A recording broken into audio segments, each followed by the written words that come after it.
ಹಾಸನಾಂಬೆಯ ದರ್ಶನಕ್ಕೆ ಬಹಳಷ್ಟು ಪ್ರಯಾಣಿಕರು ಹಾಸನಕ್ಕೆ ತೆರಳುತ್ತಾ ಇದ್ದಾರೆ. ಇದರ ನಡುವೆ ಹಾಸನಕ್ಕೆ ಹೋಗುವ ಪ್ರಯಾಣಿಕರ ಸಂಖ್ಯೆ ಕೂಡ ಹೆಚ್ಚಾಗಿದೆ. ಈ ನಿಟ್ಟಿನಲ್ಲಿ ಬೆಂಗಳೂರಿನಿಂದ ಸಂಚಾರ ಮಾಡುವಾಗ ಬಸ್ನಲ್ಲಿ ವ್ಯತ್ಯಯ ಕೂಡ ಉಂಟಾಗಿದೆ. ಗರ್ಭಿಣಿಯೊಬ್ಬರು ಪರದಾಡುವಂತಹ ಪರಿಸ್ಥಿತಿ ಕೂಡ ನಿರ್ಮಾಣವಾಗಿದೆ. ಈ ಕುರಿತಂತೆ ನಮ್ಮ ಪ್ರತಿನಿಧಿ ಭವ್ಯ ಸಮಗ್ರ ವರದಿ ಮಾಡಿದ್ದಾರೆ. ಬನ್ನಿ ನೋಡೋಣ. ದೀಪಾವಳಿ ಹಬ್ಬ ಹಿನ್ನೆಲೆ ಸಾಲು ರಜೆ ಇರುವಂಥದ್ದು. ಹೀಗಾಗಿ ಬೆಂಗಳೂರಿನಿಂದ ಊರುಗಳತ್ತ ಹೋಗೋರ ಸಂಖ್ಯೆ ಹೆಚ್ಚಾಗಿದೆ. ಸದ್ಯ ನಾನೀಗ ಮೆಜೆಸ್ಟಿಕ್ ಬಳಿ ಇದ್ದೀನಿ. ಒಂದು ಬಸ್ ಬಂದೆ ಅಂದರೆ ಎದ್ನೋ ಬಿದ್ನೋ ಅಂತ ಪ್ರಯಾಣಿಕರು ಕೂಡ ಓಡಾಡ್ತಾ ಇದ್ದಾರೆ. ನೀವು ಈಗಾಗಲೇ ದೃಶ್ಯದಲ್ಲಿ ಕೂಡ ನೋಡ್ತಾ ಇರ್ಬೋದು. ಪ್ರಮುಖವಾಗಿ ಈಗಾಗಲೇ ಸೀಟ್ಗಳಿಲ್ಲ. ಒಂದು ಬಸ್ ಬಂದರೆ ಹೇಗೆ ಪ್ರಯಾಣಿಕರು ಕೂಡ ಅಂದರೆ ತಮ್ಮ ಸೀಟ್ಗಾಗಿ ಈಗಾಗಲೇ ಉಚಿತ ಬಸ್ ಯೋಜನೆ ಇರುವಂಥದ್ದು. ಸೊ ಹೀಗಾಗಿ ಹಾಸನದ ಕಡೆ ಹೋಗುವವರ ಸಂಖ್ಯೆ ಬಹುತೇಕವಾಗಿ ಹೆಚ್ಚಾಗ್ತಾ ಇರುವಂಥದ್ದು.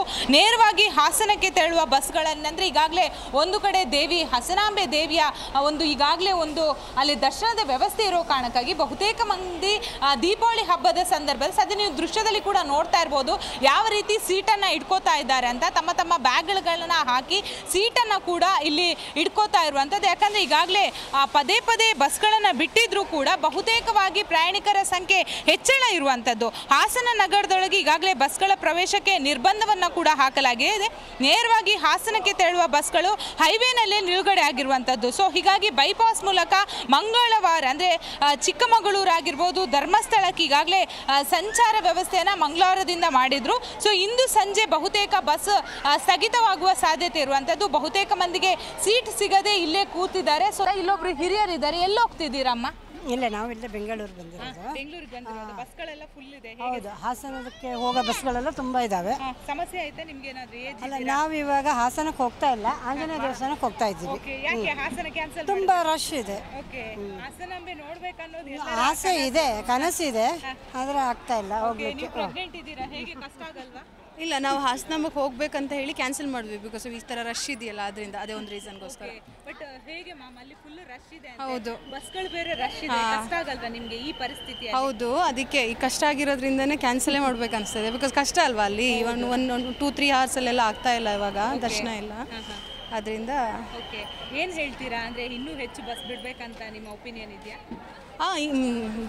ಜನಗಳಿಗೆ ಅನುಕೂಲ ಆಗಂಗೆ ಮಾಡಬೇಕಲ್ವಾ. ಬಿಕಾಸ್ ಬಸ್ಗಳು ಜಾಸ್ತಿ ಮಾಡಿದ್ರೆ ಅವ್ರಿಗೂ ಹೆಲ್ಪ್ ಆಗುತ್ತೆ. ನೀವು ಅಂದರೆ ಈಗ ಪ್ರೆಗ್ನೆಂಟ್ ಇದ್ದೀರಾ, ನಿಮಗೆ ಸೀಟ್ ಎಲ್ಲ ಬಿಟ್ಟು ಕೊಡ್ತಾರಾ ಈಗ? ಹೌದು, ತುಂಬ ಸಪೋರ್ಟ್ ಮಾಡ್ತಾರೆ. ಇವಾಗಲೂ ಸೀಟೆಲ್ಲ ಹಾಕ್ಕೊಂಡು ವೆಯ್ಟ್ ಮಾಡಿದ್ರು ಇವನು ಬಸ್ಸು ಕಂಡಕ್ಟ್ರು ಡ್ರೈವರ್ಗಳೆಲ್ಲ.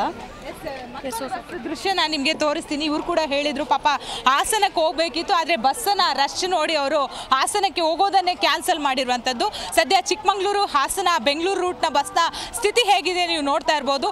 ಒಂದು ಬಸ್ ಬಂದರೆ ಸಾಕು, ತಮ್ಮ ಸೀಟ್ ಇಟ್ಕೊಳ್ಳೋಕ್ಕೆ ಹಾಗೆಯೇ ಬಸ್ನಲ್ಲಿ ಪ್ರಯಾಣ ಮಾಡೋದಕ್ಕೆ ಓಡೋರ ಸಂಖ್ಯೆನೇ ಹೆಚ್ಚಿದೆ. ತಮ್ಮ ಬ್ಯಾಗ್ಗಳನ್ನು ಹಿಡಿದುಕೊಂಡು ಯಾವ ರೀತಿ ತಮ್ಮ ಊರುಗಳತ್ತ ಮುಖ ಮಾಡ್ತಾ ಇದ್ದಾರೆ ಅಂತ ನಾನು ಸದ್ಯ ನೀವು ದೃಶ್ಯದಲ್ಲಿ ಕೂಡ ನೋಡ್ತಾ ಇರ್ಬೋದು. ಇದು ನಾನ್ ಸ್ಟಾಪ್ ಬಸ್, ಬೆಂಗಳೂರಿಂದ ಹಾಸನ ಚಿಕ್ಕಮಗಳೂರು ಹೋಗುವ ಬಸ್ ಸದ್ಯ ಸಂಪೂರ್ಣವಾಗಿ ಫುಲ್ ಆಗಿರುವಂಥದ್ದು. ಪ್ರಮುಖವಾಗಿ ಉಚಿತವಾಗಿರೋ ಕಾರಣಕ್ಕಾಗಿ ಮಹಿಳೆಯರ ಸಂಖ್ಯೆನೇ ಹೆಚ್ಚಾಗ್ತಾ ಇದೆ. ಸದ್ಯ KSRTC ಟರ್ಮಿನಲ್ 1 ಬಳಿ ಇದ್ದೀನಿ ನಾನು. ಸದ್ಯ ದೀಪಾವಳಿ ಹಬ್ಬ ಕಾರಣ ಎಲ್ಲರೂ ಕೂಡ ಹಾಸನ, ಮಂಗಳೂರು ಹಾಗೆಯೇ ಚಿಕ್ಕಮಗಳೂರು, ಮಡಿಕೇರಿ ಹೀಗೆ ಬೇರೆ ಕಡೆಗಳಿಗೆ ಹೋಗುವವರ ಸಂಖ್ಯೆ ಅಂದರೆ ಪ್ರತಿ ಕ್ಷಣಕ್ಕೂ ಹೆಚ್ಚಾಗ್ತಾ ಇದೆ ಅಂತಲೇ ಹೇಳ್ಬೋದು. ಮಧ್ಯಾಹ್ನ ಸಂಜೆ ಹೊತ್ತು ಆಗುವಾಗ ಇನ್ನಷ್ಟು ಜನರ ಸಂಖ್ಯೆ ಕೂಡ ಜಾಸ್ತಿ ಆಗುತ್ತೆ. ನಿನ್ನೆ ಸಂಜೆ ಕೂಡ ಇದೇ ರೀತಿಯಾದಂತಹ ಚಿತ್ರಣ ಕೂಡ ಕಂಡು ಬಂದಿತ್ತು. ಬಹುತೇಕ ಮಂದಿ ಅಂದರೆ ತಮ್ಮ ಸೀಟು ಸಿಗದೆ ಇವತ್ತು ಮುಂಜಾನೆಯಿಂದ ಕೂಡ ತೆರಳುತ್ತಾ ಇರುವಂಥದ್ದು. ಇವತ್ತಂತೂ ಹೇಳೋದೇ ಬೇಡ, ಮಧ್ಯಾಹ್ನದ ನಂತರ ಪ್ರಯಾಣಿಕರ ಸಂಖ್ಯೆ ಕೂಡ ಹೆಚ್ಚಳ ಆಗುತ್ತೆ. ಈಗಾಗಲೇ KSRTC ಹೆಚ್ಚುವರಿಯಾಗಿ ಬಸ್ಗಳನ್ನು ಬಿಟ್ಟಿದ್ರೂ ಕೂಡ ಪ್ರಯಾಣಿಕರಿಗೆ ಹೋಗೋದಕ್ಕೆ ಎಲ್ಲೋ ಒಂದು ಕಡೆ ಅಂದರೆ ಸಮಸ್ಯೆಗಳು ಆಗ್ತಾ ಇದೆ. ಸೊ ಸಂಜೆ ಹೊತ್ತಾಗುವಾಗ ಇನ್ನಷ್ಟು ಬಸ್ಗಳನ್ನು ಬಿಡ್ತಾರೆ. ಆದರೂ ಕೂಡ ದೀಪಾವಳಿ ಹಬ್ಬವನ್ನು ಸಂಭ್ರಮದಿಂದ ತಮ್ಮ ಕುಟುಂಬಸ್ಥರ ಜೊತೆ ಆಚರಣೆ ಮಾಡಬೇಕು ಅನ್ನೋ ನಿಟ್ಟಿನಲ್ಲಿ ಬೆಂಗಳೂರಿಗೆ ಬಂದವರು ಬಹುತೇಕವಾಗಿ ತಮ್ಮ ಊರುಗಳತ್ತ ಮುಖ ಮಾಡ್ತಾ ಇರುವಂಥದ್ದು. ಅದರಲ್ಲೂ ಕೂಡ ಖಾಸಗಿ ಬಸ್ಗಳಲ್ಲಿ ದುಪ್ಪಟ್ಟು ದರ ಇರೋ ಕಾರಣಕ್ಕಾಗಿ ಬಹುತೇಕ ಮಂದಿ ಸರ್ಕಾರಿ KSRTC ಆಗಿರ್ಬೋದು ಇದರಲ್ಲಿ ಟ್ರಾವೆಲ್ ಮಾಡ್ತಾ ಇದ್ದಾರೆ. ಸದ್ಯದ ಪರಿಸ್ಥಿತಿ ಇದು ಇರುವಂಥದ್ದು. ಬೆಂಗಳೂರಿನಿಂದ ಕ್ಯಾಮ್ರಾ ಪರ್ಸನ್ ನಾಗಪ್ಪ ಜೊತೆ ಭವ್ಯ ಸುನಿಲ್, ಜಿ ಕನ್ನಡ ನ್ಯೂಸ್.